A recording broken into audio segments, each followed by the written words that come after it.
This has always been our dream.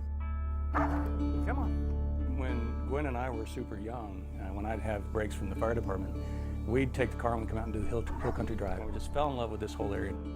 This pasture had what they called a $1 million view. There's just so much history here, and it's beautiful. For more than 2 decades, Kevin Baum lived in the center of crisis. He started his career in public service as an Austin firefighter and rose through the ranks to acting chief. I left the city, retired young at age 42. After retirement, he came here to the Texas Hill Country, one of the most peaceful and treasured parts of the state. So our dream was always to move to the hill country and kind of live that slower paced life.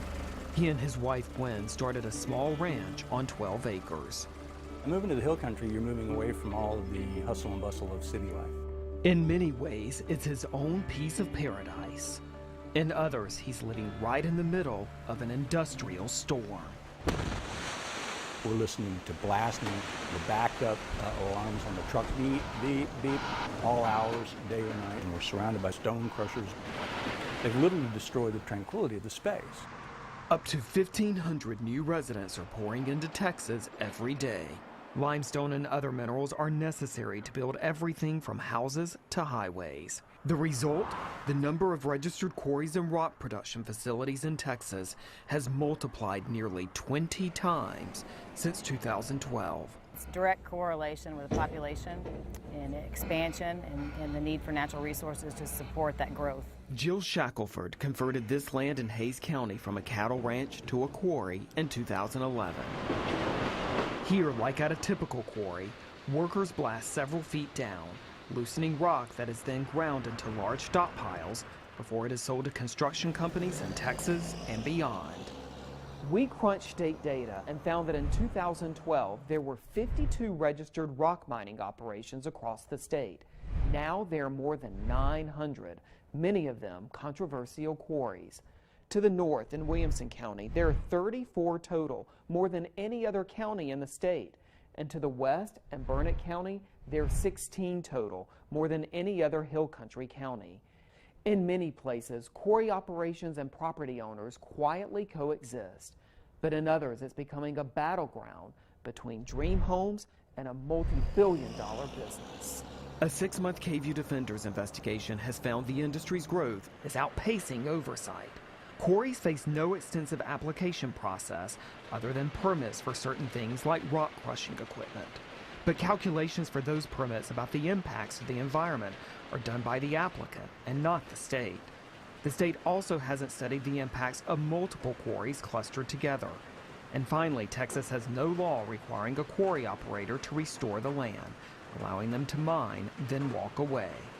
Shackelford, now an industry consultant, encourages quarry operators to work with neighbors for common good. Communicating your blasting schedule if you're blasting, being a resource for the community as far as sponsoring school events and anything that's going on, and just having an open door policy with your neighbors to approach you if they see anything that concerns them. But others say some operators, including national and international companies moving to Texas, are taking advantage of the state's pro-business culture and lax oversight. There has to be balance. State Representative Terry Wilson, a Republican whose district includes Burnett and Williamson counties, says Texas must do more to protect some of the state's most cherished land. What we'll be looking to do is look to solution sets that doesn't jeopardize the industry while providing public safety and economic development to our communities. Industry leaders say they are, in fact, tightly regulated by more than a dozen federal, state, and local government agencies. David Perkins is president of the Texas Aggregates and Concrete Association. The standards that are in place that the Texas Commission on Environmental Quality has are intended to be protective of human health and the environment. And so obviously if an applicant meets those requirements, they're going to be ensuring that those that are around their operations are not being adversely affected. Industry leaders say their work is critical to the state's long-term success, a major driver of jobs for the communities around them, and pumping nearly $5 billion to the state's economy. But Baum says he and his neighbors are paying. This is going into our lungs, and I can almost guarantee you we're going to see silica in it, which is a very dangerous and carcinogenic aerosol from quarry operations. This is what we breathe.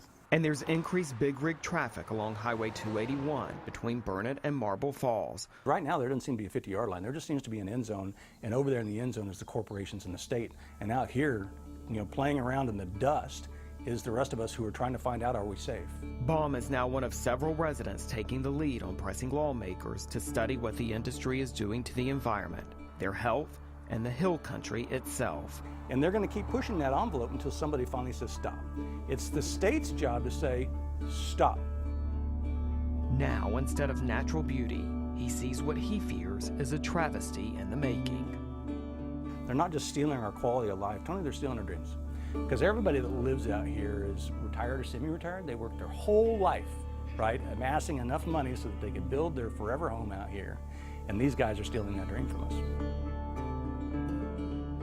The rise in quarries is leading to some major clashes between the industry and hill country residents, some of whom are taking matters into their own hands. And what we really discovered as a citizen group, we had really no voice. Next, we'll take you inside some of those fights.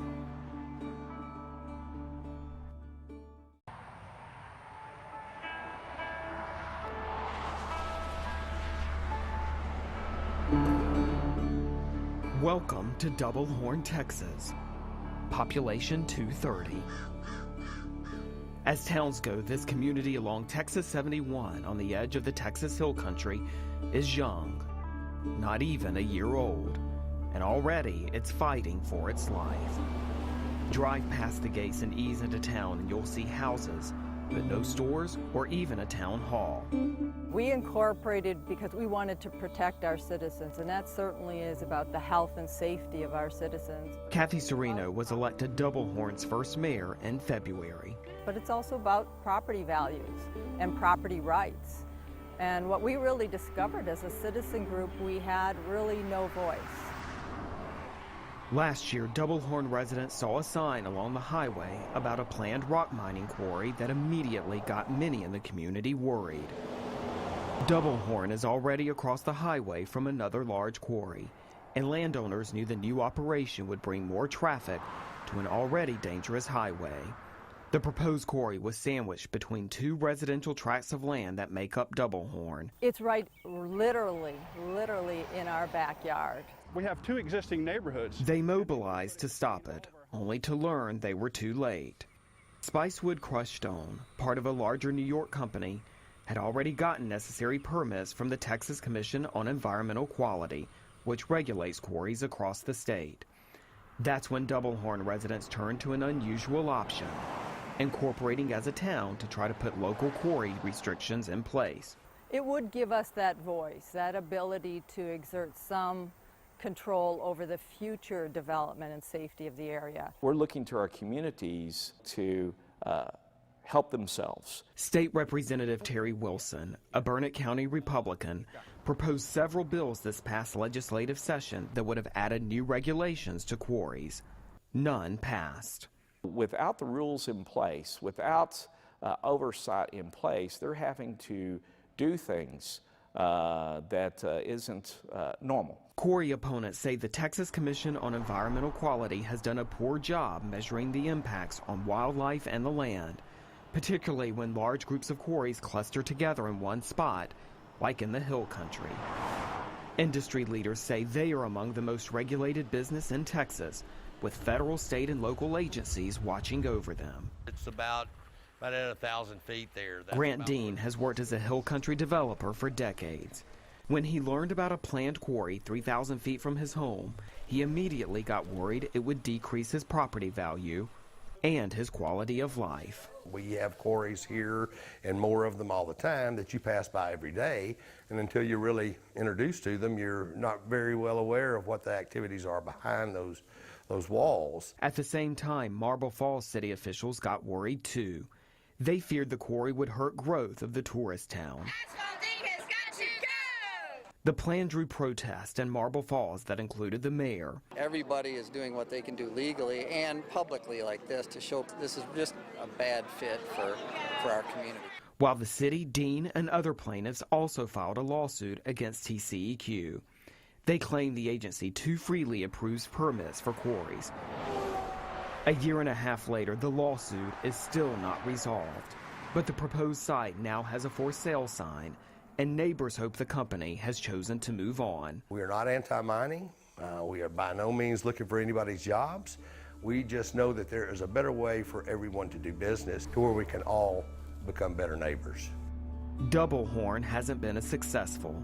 Soon after becoming a town in a narrow vote last fall, the Texas Attorney General's office sued the community, citing a technicality in state law.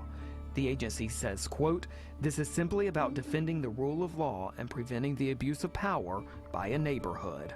We are law-abiding. We believe we absolutely followed the law to incorporate, and we had no intention in putting ourselves in a position where we would end up in litigation. A judge has ruled in Double Horn's favor.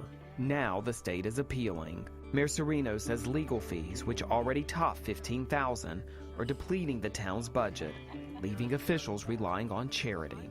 It's a financial drain on the city. We have no revenue, tax revenue yet, so this is coming out of the pockets of the citizens and folks that donate. Now, Double Horn residents must wait for an answer about whether they will keep their hill country life as it is, or be forced to make room for a new neighbor.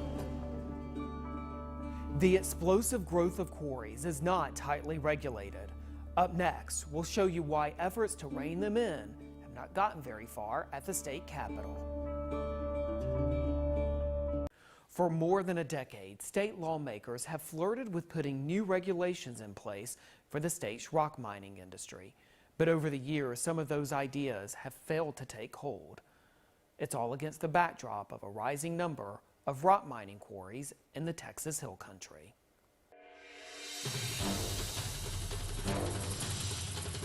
Take a wild ride on the Rattler, a roller coaster at Six Flags Fiesta Texas in San Antonio. It is built against the red clay wall of what used to be a rock mining quarry. Today, Six Flags Fiesta Texas stands as an example of what can happen after mining on a piece of huge land is finished, then developed into something else. But nothing in Texas requires restoration of quarry land. I was really surprised to understand, frankly, Texas is number 50, if you will, in terms of managing or providing oversight on surface mining. This legislative session, led in part by State Representative Terry Wilson, lawmakers proposed 24 bills to increase oversight of the rock mining industry in Texas. There is very little regulation on surface mining. The bills would have created an array of new regulations, including a more thorough application process and routine air monitoring for areas around quarries. Bills also would have included a so-called reclamation law, requiring quarry operators to take steps to restore the land before selling it.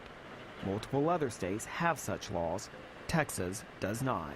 There were hours of testimony and questions from lawmakers on the issues, but ultimately the dozens of bills did not pass. When you look at this holistically, we should be able to place protections in communities. Over the past 15 years, Texas lawmakers have considered new laws for quarries, many of them proposed in this report, ordered by Governor Rick Perry in 2005. It recommended many of the same measures Wilson and other lawmakers proposed in the 2019 legislative session 14 years later. Critics point to another reason they say the state has never fully addressed the concerns of neighboring landowners. They say it all comes down to money. According to a KVUE Defenders analysis, the Texas Aggregates and Concrete Association gave nearly $400,000 in campaign contributions, including tens of thousands of dollars to political leaders such as Governor Greg Abbott and Lieutenant Governor Dan Patrick. David Perkins, head of the association, says it participates in the state's political process, including campaign contributions, to ensure the industry will be heard at the Capitol. And I think that's one of the greatest things about our state and about our country is the ability to engage and to have dialogue and dynamics with those who represent you and be involved in that process. And speaking of money, Perkins points out that the industry brings plenty to Texas. The association says its members pump $4.8 billion to the state economy each year and provides thousands of jobs. The group has also consistently impressed on the legislature the necessity of their work for the state's continued growth. The roads, the sidewalks, the homes, the churches, the schools, the offices, all of those structures and all of that infrastructure has to be done. The water infrastructure has to be provided for those folks. Perkins says if the industry is forced into more costly regulation, those fees could be passed on to consumers. But lawmakers like Wilson say Texas must keep pushing for more quarry regulation, strike a better balance between property owners and big business. The path forward sparking strong emotion. We saw that firsthand when we invited Hill Country residents to meet with industry officials and state regulators. What everyone agrees should happen next. A couple of weeks after our series, we went back out to the Hill Country. We wanted to give residents a chance to ask their questions firsthand to industry officials and state regulators. At times, frustrations reached a boiling point. You weren't there, sir, and you ought to be ashamed of yourself, because at the end of the day, 3 meetings, you had no solution sets on the table whatsoever. In a crowded meeting room, hundreds of Hill Country residents came to listen, to learn, and to be heard. View modeling. Not true. It is true, and you can... For those who feel the industry is encroaching on their property and their way of life, State Representative Terry Wilson became their biggest ally. There's a point where saturation will ruin lives. He says he is fighting for new rules on quarries, but he warns he and other residents have a major force working against them. The lobby is extremely powerful. We've had plenty of meetings with them, but they sit at the end of the table and they listen. They do. They listen very, very well. What we need is action. Action in terms of routine air monitoring and a state study about the impacts of multiple quarries clustered together. Forum participants were invited to write their questions on note cards, then posed by discussion moderator, our own Terry Gruca. Is there anything that can be done even at a local level? Many of them wondered about dust emissions from the operations, others about increased traffic and damage the industry does to roads. David Perkins, who heads the Texas Aggregates and Concrete Association, says his industry wants people to know the business is tightly controlled. Do I agree that there are improvements that can be made? Absolutely. There are improvements and enhancements that can be made all the time. Representative Wilson promises that he will keep working and believes that when lawmakers return to the Capitol next spring, they will be ready to hear what he and other Hill Country residents have to say. I think there's some very simple things that our citizens are asking for that we should meet. As he works toward that goal, Wilson and others fear the beloved Texas Hill Country is at stake. Pieces of paradise that help define the beauty of Texas.